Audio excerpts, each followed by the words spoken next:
Hi, RRB JEE-യുടെ വളരെ important ആയിട്ടുള്ള ഒരു അപ്ഡേഷൻ നിങ്ങളിലേക്ക് തരാനാണ് ഈ വീഡിയോയുമായിട്ട് ഞാൻ വന്നിരിക്കുന്നത്. അപ്പൊ എല്ലാവരും ഈ ഒരു ഡേറ്റ് വളരെ ഇമ്പോർട്ടന്റ് ആയിട്ടൊന്ന് ഓർത്തു വെക്കാനായിട്ട് ശ്രമിക്കുക. നമ്മളുടെ ആപ്ലിക്കേഷൻ അപ്ലൈ ചെയ്യാനുള്ള ഡേറ്റ് എൻഡ് ആവാറായിരിക്കുകയാണ്. ഈ മാസം 29 കൂടി നമ്മുടെ ഡേറ്റ് എത്തുകയാണ്. അപ്പൊ എല്ലാവരും ഈ ഒരു ഡേറ്റ് ഒന്ന് ഓർത്തു വെക്കണം.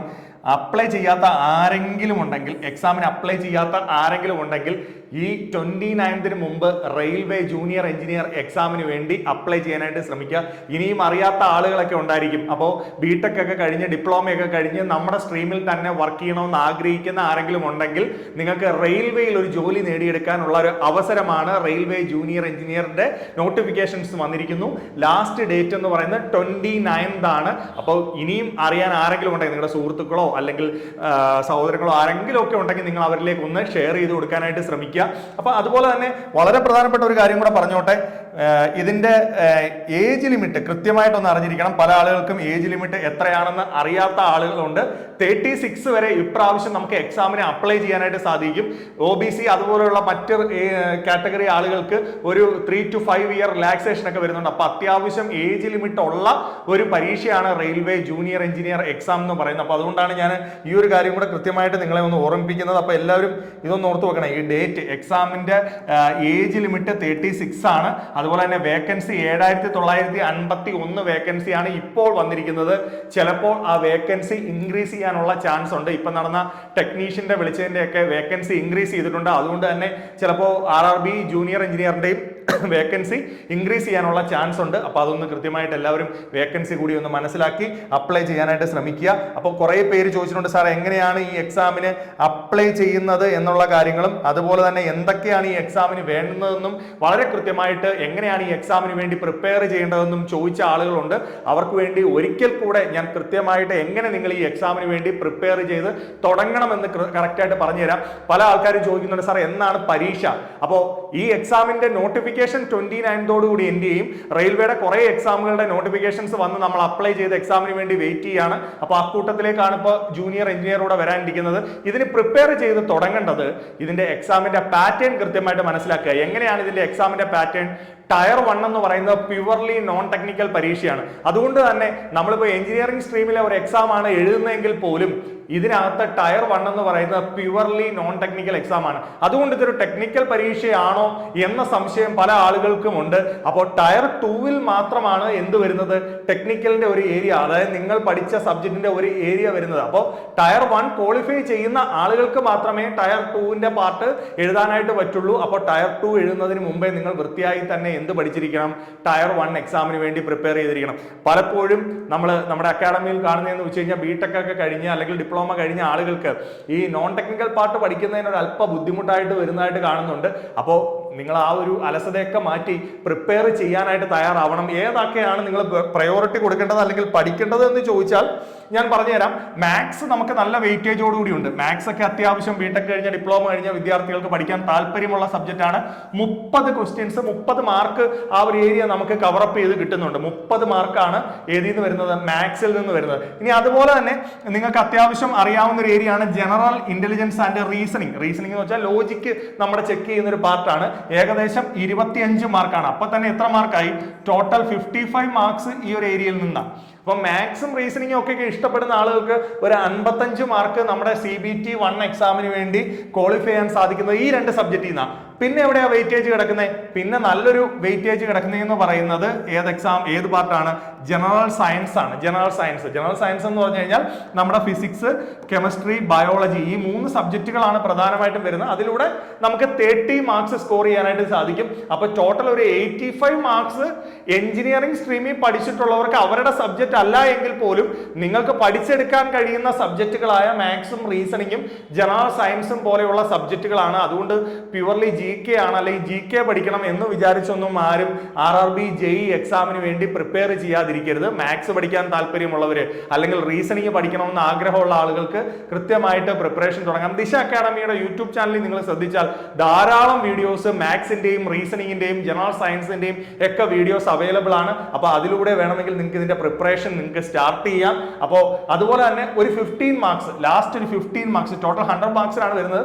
ലാസ്റ്റ് ഒരു 15 മാർക്സ് നമ്മുടെ ജനറൽ ജനറൽ അവയർനെസ് സെക്ഷൻ ആണ്. അവിടെ എല്ലാ കാര്യങ്ങളും പഠിക്കണം. അതായത് ഹിസ്റ്ററി, ജോഗ്രഫി, പൊളിറ്റി പോലെയുള്ള സ്ട്രാറ്റജിക്ക്, കറണ്ട് അഫയേഴ്സ് പോലെയുള്ള എല്ലാ ടോപ്പിക്കുകളും നമ്മൾ ഈ ഒരു ഏരിയയിൽ നിന്ന് കവറപ്പ് ചെയ്യണം. അങ്ങനെയാണ് ടോട്ടൽ എന്ത് വരുന്നത്, ഈ ഒരു 45 കൂടെ ചേർത്ത് ടോട്ടൽ നമുക്ക് 100 മാർക്സ് ആണ് എന്ത് വരുന്നത്, എക്സാമിന് വരുന്നത്. അപ്പോ CBT 1 വളരെ പ്രാധാന്യത്തോടു കൂടി പഠിച്ചിരിക്കേണ്ട ഒരു പാർട്ടാണ്. അപ്പൊ അതിനെ CBT 1 എങ്ങനെ പ്രിപ്പയർ ചെയ്യുമെന്ന് വിഷമിച്ചിരിക്കുന്ന ആരെങ്കിലും ഉണ്ടെന്നുണ്ടെങ്കിൽ നിങ്ങൾ ദിശയുടെ യൂട്യൂബ് ചാനലിൽ മാത്രം ശ്രദ്ധിച്ചാൽ മതി. നമ്മൾ മെയിൻലി ഇത്തരം റെയിൽവേ സ്റ്റാഫ് സെലക്ഷൻ കമ്മീഷൻ പോലെയുള്ള എക്സാമുകൾക്ക് കോൺസെൻട്രേറ്റ് ചെയ്യുന്ന അക്കാഡമി എന്നുള്ള നിലയ്ക്ക് നിങ്ങൾക്ക് ഉറപ്പായിട്ടും ദിശ അക്കാഡമിയിലൂടെ CBT 1 എക്സാമിന് വേണ്ടി കൃത്യമായിട്ട് നിങ്ങൾക്ക് പ്രിപ്പയർ ചെയ്യാം. അത് യൂട്യൂബിൽ തന്നെ ധാരാളം ക്ലാസ്സുകൾ അവൈലബിൾ ആയിട്ടുണ്ട്. എന്നാൽ നമുക്ക് യൂട്യൂബോ ഓൺലൈനോ ഒന്നും പഠിച്ചാൽ മനസ്സിലാവുന്നില്ല എന്നുള്ളവരാണെങ്കിൽ നിങ്ങൾക്ക് ദിശയുടെ ഓഫ്ലൈൻ അക്കാഡമികൾ നിങ്ങളുടെ വീടിന്റെ അടുത്തുള്ള പ്രദേശങ്ങളിൽ കാണാൻ ചാൻസ് ഉണ്ട്. ഇപ്പൊ നമുക്ക് കാലിക്കറ്റ് സെന്റർ ഉണ്ട്, അതേപോലെ തന്നെ ട്രിവാൻഡ്രം സെന്റർ ഉണ്ട്, കൊല്ലത്ത്, കൊട്ടാരക്കര പ്ലേസുകളിലെല്ലാം സെന്റേഴ്സ് ഉണ്ട്. അപ്പൊ അങ്ങനെ നിങ്ങൾക്ക് ഓഫ്ലൈൻ ആയിട്ട് പഠിക്കേണ്ടവർക്ക് അങ്ങനെ അത് ചൂസ് ചെയ്ത് പഠിക്കാം. അതല്ല നിങ്ങൾക്ക് ഇതിനെക്കുറിച്ച് ഒരു ധാരണ ഉണ്ടാക്കണമെങ്കിൽ ദിശ അക്കാഡമിയുടെ യൂട്യൂബ് ചാനലിൽ തന്നെ ഇതിന്റെ ക്ലാസ്സുകൾ വളരെ ഡീറ്റെയിൽ ആയിട്ട് തന്നെ കൊടുത്തിട്ടുണ്ട്. അപ്പൊ അത് നിങ്ങൾ കാണാനായിട്ട് ശ്രമിക്കുക. CBT 2 പരീക്ഷയെ കുറിച്ച് മനസ്സിലാക്കുമ്പോൾ ഏകദേശം ഈ ഒരു 15 മാർക്സ് നിങ്ങൾ നോക്കി, ഈ ഒരു 15 മാർക്സ് ഏത് ഏരിയയിൽ നിന്ന് തന്നെയാണ്, ഈ ജനറൽ അവയർനെസ് ഏരിയയിൽ നിന്ന് തന്നെയാണ്. അപ്പോഴും CBT 1 നിന്ന് ഒരു 50 മാർക്ക് ഉണ്ട്. ബാക്കി നമ്മുടെ ടെക്നിക്കൽ സബ്ജക്റ്റിൽ നിന്ന് എത്ര വരുന്നുണ്ട്, 100 വരുന്നുണ്ട്. അങ്ങനെ ടോട്ടൽ 150 ആണ് വരുന്നത്. അപ്പൊ CBT 2 പോലും ഈ CBT 1 പഠിച്ച കുറെ കാര്യങ്ങൾ, അതായതാണ് ജനറൽ അവയർനെസ് ഉണ്ട്, ഫിസിക്സും കെമിസ്ട്രി ഉണ്ട്, ബേസിക്സ് ഓഫ് കമ്പ്യൂട്ടർ ആപ്ലിക്കേഷൻ ഉണ്ട്, ബേസിക് എൻവയോൺമെന്റൽ ആൻഡ് പൊല്യൂഷൻ കൺട്രോൾ എന്ന് പറയുന്ന ഒരു പാർട്ടുണ്ട്. ഇതെല്ലാം കൂടെ ചേർത്തിട്ട് 50 മാർക്കിന്റെ ക്വസ്റ്റ്യൻസ്, 50 മാർക്സിന്റെ ക്വസ്റ്റ്യൻസ് ആ ഒരു ഏരിയയിൽ നിന്നുണ്ട്. പിന്നെ നമ്മുടെ സബ്ജക്റ്റിൽ നിന്ന്, നമ്മൾ പഠിച്ച സബ്ജക്റ്റിൽ നിന്ന് 100 മാർക്ക്. അപ്പോൾ നിങ്ങളൊന്ന് ആലോചിച്ച് നോക്കൂ, എങ്ങനെ പ്രിപ്പറേഷൻ തുടങ്ങണം. ഞാൻ കൃത്യമായിട്ട് നിങ്ങൾക്ക് പറഞ്ഞു തരാം. നിങ്ങൾ ഇതിന്റെ പ്രിപ്പറേഷൻ തുടങ്ങുമ്പോൾ നിങ്ങൾ ഒരു മടിയും വിചാരിക്കേണ്ട. നിങ്ങൾ നന്നായിട്ട് റെയിൽവേ എക്സാമുകൾക്ക് ആവശ്യമായിട്ടുള്ള നോൺ ടെക്നിക്കൽ പാർട്ട് കൃത്യമായി പഠിക്കുക. അല്ലെങ്കിൽ റെയിൽവേ SSC എന്നുകൂടി വേണമെങ്കിൽ ഞാൻ ചേർത്ത് പറയാം. റെയിൽവേ SSC പരീക്ഷകൾക്ക് ആവശ്യമായിട്ടുള്ള നോൺ ടെക്നിക്കൽ പാർട്ട് പഠിക്കാനായിട്ട് തയ്യാറാവണം. ഈ നോൺ ടെക്നിക്കൽ പാർട്ട് എന്ന് പറയുമ്പോൾ നിങ്ങൾക്ക് ബുദ്ധിമുട്ട് വരുന്ന പാർട്ടുകളൊന്നുമല്ല. മാത്സ് നിങ്ങൾക്ക് പഠിക്കാൻ താല്പര്യമുള്ളവരായിരിക്കും, അല്ലെങ്കിൽ റീസണിങ് പഠിക്കാൻ താല്പര്യമുള്ളവരായിരിക്കും, സയൻസ് പഠിക്കാൻ താല്പര്യമുണ്ടെങ്കിൽ ഞാൻ പറഞ്ഞതുപോലെ 85 മാർക്സ് നമുക്ക് ഈ ഒരു ഏരിയയിൽ നിന്ന് തന്നെ കവറപ്പ് ചെയ്യപ്പെടുന്നുണ്ട്. അതുകൊണ്ട് തന്നെ നിങ്ങൾ ഈ ഒരു എക്സാമിന് പ്രിപ്പയർ ചെയ്യുമ്പോൾ ഇത്രയും ഭാഗം വളരെ പ്രാധാന്യം കൊടുത്ത് പഠിക്കണം. പക്ഷേ ഈ ഒരു പാർട്ട് നിങ്ങൾ പ്രിപ്പയർ ചെയ്യുന്നില്ലെങ്കിൽ നിങ്ങൾ CBT 2 പഠിച്ചു എന്ന് പറഞ്ഞുകൊണ്ടോ അല്ലെങ്കിൽ ടെക്നിക്കൽ സബ്ജക്ട് നിങ്ങൾ ഓക്കെ ആണെന്ന് പറഞ്ഞാലോ ചിലപ്പോൾ എന്താവണമെന്നില്ല, ക്വാളിഫൈ ചെയ്യണമെന്നില്ല. അതാണ് ഇവിടുത്തെ ഒരു ചാൻസ് എന്ന് പറയുന്നത്. ചില ടെക്നിക്കലുമായി ബന്ധപ്പെട്ട് നിൽക്കുന്ന ആളുകൾ പലരും CBT 1 എക്സാമിന് വേണ്ടി കൃത്യമായിട്ട് പഠിക്കണമെന്നില്ല. അപ്പൊ അതാണ് നമ്മുടെ ഒരു സാധ്യത എന്ന് പറയുന്നത്. ഇപ്പൊ ചിലർ ടെക്നിക്കലി നല്ല സൗണ്ട് ആയിരിക്കും, അവർക്ക് അത്യാവശ്യം ടെക്നിക്കൽ ആയിട്ടുള്ള നോളജ് ഉണ്ടായിരിക്കും, ബട്ട് അവർ CBT 1 എക്സാമിന് വേണ്ടി പ്രിപ്പയർ ചെയ്യാതെ ആയിരിക്കും അവർ പോയി RRB JEE എക്സാമിന് വേണ്ടി ട്രൈ ചെയ്യുന്നത്. അങ്ങനെ വരുമ്പോൾ CBT 1 ക്വാളിഫൈ ചെയ്തില്ലെങ്കിൽ അവർക്ക് CBT 2 ടോപ്പിക്കുകൾ അറിയാമെന്ന് പറഞ്ഞിട്ടും കാര്യമില്ല. അവർക്ക് എന്ത് ചെയ്യാൻ പറ്റില്ല, എഴുതാൻ പറ്റില്ല. അപ്പൊ അങ്ങനെയൊക്കെയുള്ള അഡ്വാൻറ്റേജ് ഉണ്ടാവാനുള്ള ചാൻസും ഉണ്ട്. അതുകൊണ്ട് നിങ്ങൾ ഇപ്പോൾ വലിയ ടെക്നിക്കൽ നോളജ് ഉള്ളവരായിരിക്കണമെന്ന് നിർബന്ധമൊന്നുമില്ല. നിങ്ങൾ ഇത്തരം എക്സാംസിന് വേണ്ടി പ്രിപ്പയർ ചെയ്യണമെങ്കിൽ ഇതിന്റെ മോഡ് മനസ്സിലാക്കി കറക്റ്റ് ആയിട്ട് എന്ത് ചെയ്യുക, പ്രിപ്പയർ ചെയ്യാനായിട്ട് ശ്രമിക്കുക. അതിന്റെ മോഡ് കറക്റ്റ് ആയിട്ട് മനസ്സിലാക്കണം. എങ്ങനെ പ്രിപ്പയർ ചെയ്ത് കഴിഞ്ഞാൽ ഈ എക്സാം നമുക്ക് നേടിയെടുക്കാൻ സാധിക്കും എന്ന രീതിയിൽ പഠിക്കാനായിട്ട് ശ്രമിക്കണം. അതുകൊണ്ട് തന്നെയാണ് RRB ജൂനിയർ എഞ്ചിനീയർ എക്സാമിന്റെ CBT 2 പാർട്ട് എന്ന് പറയുന്നത് ഒരു ഗേറ്റ് ലെവൽ എക്സാമുകൾക്ക് വേണ്ടിയിട്ടുള്ള ടെക്നിക്കൽ പാർട്ടുകളൊന്നുമില്ല. നമുക്ക് ഒരു സാധാരണ സിമ്പിൾ ആയിട്ടുള്ള ടോപ്പിക്കുകൾ കവറപ്പ് ചെയ്യുന്ന ടൈപ്പ് ഓഫ് ടെക്നിക്കൽ പാർട്ടുകളേ ഉള്ളൂ. അത്യാവശ്യം ടെക്നിക്കൽ നോളജ് ഉള്ളവർക്ക് ഉറപ്പായിട്ടും ഏത് എക്സാം കവറപ്പ് ചെയ്യാം, CBT 2 പാർട്ടൂടെ നിങ്ങൾക്ക് കംപ്ലീറ്റ് ചെയ്യാൻ പറ്റുന്നതേ ഉള്ളൂ. പിന്നെ ലാസ്റ്റ് വർഷത്തെ RRB JEE എക്സാമിന്റെ സെലക്ഷൻ പ്രോസസ് നിങ്ങളൊന്ന് നോക്കുക. ലാസ്റ്റ് വരെയുള്ള സപ്ലിമെന്ററി ലിസ്റ്റ് വരെയുള്ള ആളുകൾക്ക് സെലക്ഷൻ കിട്ടിയിട്ടുണ്ട്. ഏകദേശം 13,000-ഓളം വേക്കൻസിക്കായിരുന്നു ലാസ്റ്റ് വിളിച്ചത്. ലിസ്റ്റിൽ നിന്ന് അവസാനം വരെയുള്ള ആളുകളെയും സെലക്ഷൻ എടുത്തിട്ടുണ്ട്. അപ്പൊ അതുകൊണ്ട് തന്നെ ഇപ്രാവശ്യവും ചിലപ്പോൾ വേക്കൻസി കൂടാം. ഇപ്പോൾ വന്നിരിക്കുന്ന വേക്കൻസിയെക്കാളും കുറെ കൂടെ കൂടാൻ ചാൻസ് ഉണ്ട്. ലിസ്റ്റിൽ ലാസ്റ്റ് വരെ വരുന്ന ആളുകൾക്ക് സെലക്ഷൻ കിട്ടാനുള്ള ചാൻസ് ഉണ്ട്. അതുകൊണ്ട് ഇതൊരു വളരെ ഇമ്പോർട്ടൻ്റ് ആയിട്ടുള്ള സെക്ഷൻ ആണ് എന്ന രീതിയിൽ കൺസിഡർ ചെയ്ത് നിങ്ങൾ എന്ത് ചെയ്യുക, പഠിക്കാനായിട്ട് ശ്രമിക്കുക, മനസ്സിലാക്കി പഠിക്കാൻ ശ്രമിക്കുക. അതാണ് ഏറ്റവും ഇമ്പോർട്ടൻ്റ് ആയിട്ടുള്ള കാര്യം. RRB JEE എക്സാമിനെ കുറിച്ച് അതിനെങ്ങനെ പഠിക്കണമെന്ന് മനസ്സിലാക്കിക്കൊണ്ട് പഠിക്കാനായിട്ട് ശ്രമിക്കുക. അപ്പോൾ ആ ഒരു പോയിന്റ് ആണ് ഞാൻ പ്രധാനമായിട്ടും നിങ്ങളോട് പറയാൻ ശ്രമിച്ചത്.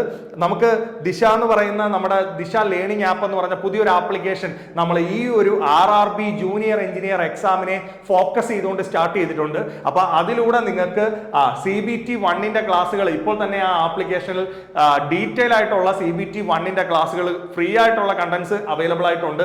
അതുപോലെ തന്നെ ഓരോ സ്ട്രീമിലും ഉള്ളതിന്റെ CBT 2ന്റെ ക്ലാസ്സുകളും ഈ ഒരു ദിശ ലേണിംഗ് ആപ്പിൽ സ്റ്റാർട്ട് ചെയ്തിട്ടുണ്ട്. അപ്പൊ അതിന്റെ ആപ്പിന്റെ ലിങ്ക് ഒക്കെ ഞാൻ വീഡിയോയുടെ താഴെയുള്ള ഡിസ്ക്രിപ്ഷനിൽ കൊടുക്കാം. ആവശ്യമുള്ളവർ അതിൽ കയറി നോക്കിക്കഴിഞ്ഞാൽ നിങ്ങൾക്ക് CBT 1ഉം CBT 2ഉം പ്രിപ്പയർ ചെയ്യേണ്ടത് എങ്ങനെ. അപ്പോൾ ദിശ അക്കാഡമി RRB JEE എക്സാമിന് വളരെയധികം പ്രാധാന്യം കൊടുത്തുകൊണ്ട് തന്നെയാണ് നമ്മൾ ഈ ഒരു ദിശ ലേണിംഗ് ആപ്പ് എന്ന് പറയുന്ന ഒരു ആപ്ലിക്കേഷനിലൂടെ എന്ത് കൊടുക്കുന്നത്, ഇതിന്റെ ക്ലാസ്സുകൾ ലൈവായിട്ടുള്ള ക്ലാസ്സുകൾ പ്രൊവൈഡ് ചെയ്യുന്നത്. ലൈവായിട്ടുള്ള ക്ലാസ്സുകൾ എന്ന് പറഞ്ഞാൽ വളരെ പ്രാധാന്യമുണ്ട്. ലൈവ് ക്ലാസ്സുകൾ എന്ന് പറയുമ്പോൾ നിങ്ങൾക്ക് ആൾറെഡി എടുത്തു വെച്ചിരിക്കുന്ന ക്ലാസ്സുകളല്ല തരുന്നത്, മറിച്ച് ഓരോ അധ്യാപകരും നിങ്ങളെ ഓരോ ദിവസവും കൃത്യമായിട്ട് ടോപ്പിക്കുകൾ കവറപ്പ് ചെയ്ത് പഠിപ്പിക്കുകയാണ് ചെയ്യുന്നത്. അത് നിങ്ങൾക്ക് ദിശ അക്കാഡമിയുടെ ക്ലാസ്സുകളുടെ ക്വാളിറ്റി മനസ്സിലാക്കണമെങ്കിൽ നിങ്ങൾ യൂട്യൂബിലുള്ള നമ്മുടെ ക്ലാസ്സുകൾ മാത്രം കണ്ടാൽ മതി. നിങ്ങളെ പഠിപ്പിക്കുന്നത് അതിലെ തന്നെ പ്രഗത്ഭരായിട്ടുള്ള അധ്യാപകരുടെ ക്ലാസ്സുകൾ നിങ്ങൾക്ക് ദിശ ലേണിംഗ് ആപ്പിലൂടെ പഠിക്കാനായിട്ട് RRB JEE ജൂനിയർ എഞ്ചിനീയറിന്റെ CBT 1 എക്സാമിന് വേണ്ടി പ്രിപ്പയർ ചെയ്യുന്നവർക്ക് അവൈലബിൾ ആയിരിക്കും. അപ്പോൾ അതിന്റെ ഫ്രീ കണ്ടന്റ്സ് ഒക്കെ നിങ്ങൾക്ക് കാണാൻ പറ്റും. അതുപോലെ തന്നെ നമ്മുടെ CBT 2ന്റെ കോഴ്സുകളുടെ ക്ലാസ്സുകളും സ്റ്റാർട്ട് ചെയ്തിട്ടുണ്ട്. ഡെമോ ക്ലാസ്സുകളൊക്കെ ഈ ആപ്പിൽ അവൈലബിൾ ആണ്. അപ്പോൾ എല്ലാവരും ജസ്റ്റ് ഒന്ന് ഡൗൺലോഡ് ചെയ്ത് നിങ്ങൾ എന്ത് ചെയ്യുക, ഈ ആപ്പ് ഒന്ന് ഇൻസ്റ്റാൾ ചെയ്തൊന്ന് കണ്ടു നോക്കുക. അപ്പോൾ നിങ്ങൾക്ക് നിങ്ങളുടെ വീട്ടിലിരുന്ന് തന്നെ നിങ്ങൾക്ക് വേണമെങ്കിൽ എക്സാമിന് വേണ്ടി പ്രിപ്പയർ ചെയ്യാം. അപ്പോൾ RRB ജൂനിയർ എഞ്ചിനീയർ എക്സാം എന്ന് പറയുന്നത് ഞാൻ ഈ പറഞ്ഞതുപോലെ ഡിപ്ലോമ അല്ലെങ്കിൽ BTech കഴിഞ്ഞ ആളുകൾക്ക് അവരുടെ സ്ട്രീമിൽ ഒരു ജോലി നേടണം എന്ന് ആഗ്രഹിക്കുന്നവർക്ക് നല്ലൊരു ഓപ്പർച്യൂണിറ്റിയാണ്, അവസരമാണ്. അപ്പോൾ എല്ലാവരും ഈ ഒരു സാധ്യത മനസ്സിലാക്കി പ്രിപ്പയർ ചെയ്യുക. ഞാൻ വീണ്ടും ഓർമ്മിപ്പിക്കുന്നു, പഠിക്കുമ്പോൾ നിങ്ങൾ ആ എക്സാമിന്റെ മോഡ് മനസ്സിലാക്കി പഠിക്കുക. നിങ്ങൾ CBT 1 എക്സാമിന് കൃത്യമായി സ്കോർ ചെയ്യുന്ന രീതിയിൽ തന്നെ അല്ലെങ്കിൽ കണ്ടന്റ് ഉറപ്പിക്കുന്ന രീതിയിൽ തന്നെ പഠിച്ചു തുടങ്ങുക. അത് പഠിച്ചു കഴിഞ്ഞു കഴിഞ്ഞാൽ ഉറപ്പായിട്ടും നിങ്ങൾക്ക് CBT 2ന്റെ പാർട്ടും അതേപോലെ എക്സാമിന് വേണ്ടി പ്രിപ്പയർ ചെയ്ത് നേടിയെടുക്കാനായിട്ട് സാധിക്കുന്നതേ ഉള്ളൂ. അപ്പോൾ എല്ലാവരും ഡേറ്റ് മറക്കണ്ട. ഈ മാസം 29th വരെയാണ് ഈ എക്സാമിന് വേണ്ടി അപ്ലൈ ചെയ്യാനുള്ള ഡേറ്റ്. അപ്പോൾ എല്ലാവരും മറക്കാതെ ഈ എക്സാമിന് അപ്ലൈ ചെയ്യാനായിട്ട് ശ്രമിക്കുക. എക്സാം ഉടനെ തന്നെ കാണും. വിളിക്കുമ്പോൾ ഞാൻ പറഞ്ഞ പോലെ റെയിൽവേയുടെ ഇപ്പോൾ വിളിച്ചിരിക്കുന്ന പരീക്ഷകളുടെ എല്ലാം ഡേറ്റുകൾ ഉടനെ തന്നെ വരും. അപ്പോൾ അതിനുശേഷം CBT 2ലേക്ക് ഏകദേശം ഒരു CBT 1 കഴിഞ്ഞാൽ ഒരു 1.5 മാസം 2 മാസത്തെ സമയമുണ്ടാവും. അപ്പം എല്ലാവരും ടൈം കളയാതെ ഉടനെ തന്നെ അപ്ലൈ ചെയ്യുക. Thank you. All the best.